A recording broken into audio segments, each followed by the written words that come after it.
to keep on going. I am so excited for week number 1 here of the fall skirmish, and we are about to be kicking off match number 1 of 6 here in this one. That's right, and there's a few things we want to touch on. So first off, we're going to be using our new spectator mode. This is a live and online version of it. This is kind of like the rough V1, you know. We want to debut it, so now we'll be able to kind of see and move around people's perspectives and get additional information. And look at the names dropping out of that battle bus. I saw Tempo, I saw Geomock, I saw Poach.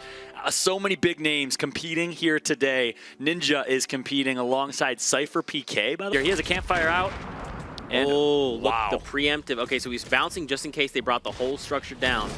But now, oh, the Porta Fortress goes down. And we talked about it, man.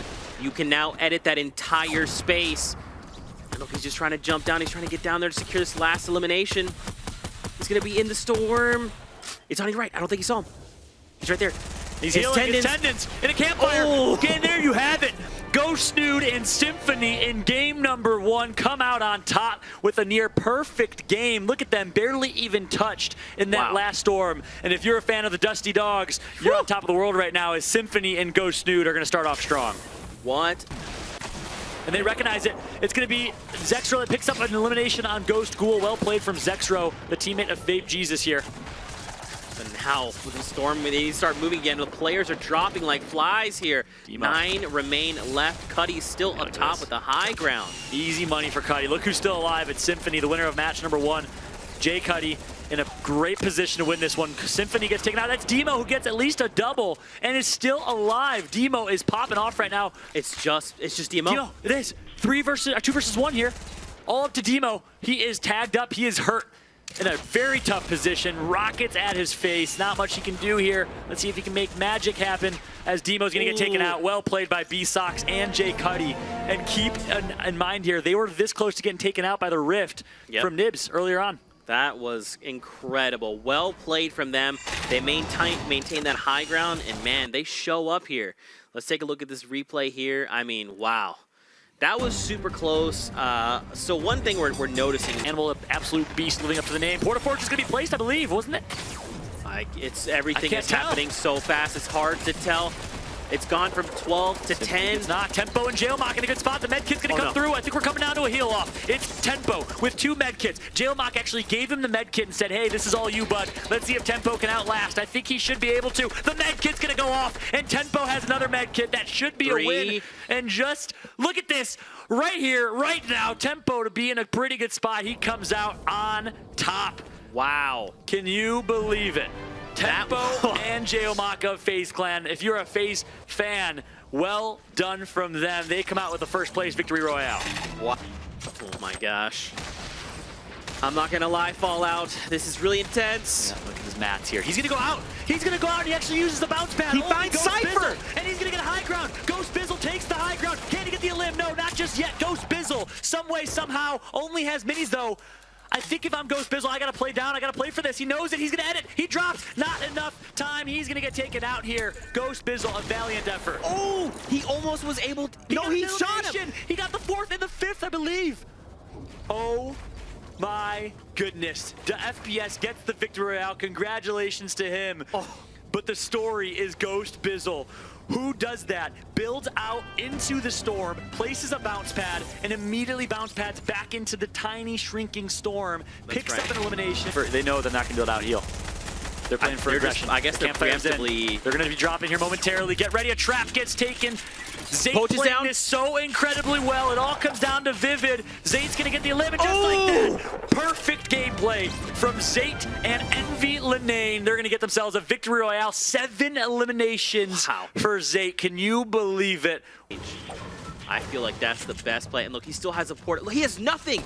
He literally has barely any mats, no AR ammo, and 12 slugs on top of the Porta Fortress. He literally has nothing. The Porta Fortress is huge. He needs. Oh no! He's not gonna place the Porta Fortress. Zayt gets taken out here. Someone could pick that up. But it's gonna be Liquid Chap who comes out huge. Liquid Chap with the Bush Bandits. Gonna go big. Meanwhile, Ghost Saf takes out 1. Chap has a heavy sniper. He's gonna blind fire. Yes, he goes to the blind fire. Not gonna connect. But he finally gets taken out here. It's Symphony. He's back from the dead here. Symphony got first place in game number 1. Can he do it in game number 6? 72 Hours versus Symphony. 5 people left in this one. Look at everyone. Side. Just jump down. It all comes down to this. Liquid 72 Hours on the flank. 1 versus 1 for everything here in game number 6. Oh no. Staff versus 72 Hours. He jumped down. He's above him. Oh, he went for the blind fire. Did he connect? No! That was so close. He went for the blind fire with the heavy sniper. What an unbelievable finale. And Saf with the dance. Yeah. I cannot believe it. Wow. Guess what? What? Both Saf and 70. What? No! I can't believe it. Someone, No way! 72 Hours in chat. They did get the throne. Boo Boo Bush, who are you and how do you know these things? Wow. 4th place for them. They jump in the rankings. No way! Cannot believe it. Shout out to everyone that called out Vape Jesus and Zexro. They come out on top with 12 points. Guess what? That's the Rift Raiders who had 0 points from Europe. They show up and say, not today. We are all part of this, and they net points for the Rift Raiders. Wow. Unbelievable. And again, 72 Hours and Chap take the throne. So on top of that, they're going to get an additional prize here at the end of it all for holding the throne at the end of it.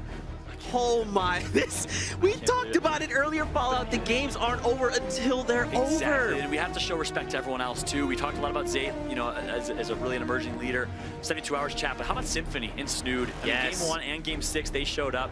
I mean, coming up clutch, ice in their veins to get another top 10 finish for Symphony. He's performed in multiple skirmishes. Jared FPS in yellow, 2 points. All right, showing up. Monster and Weefo, a lot of new names here. I love it. There was so much going on, and I mean, we should take a look at the prizing.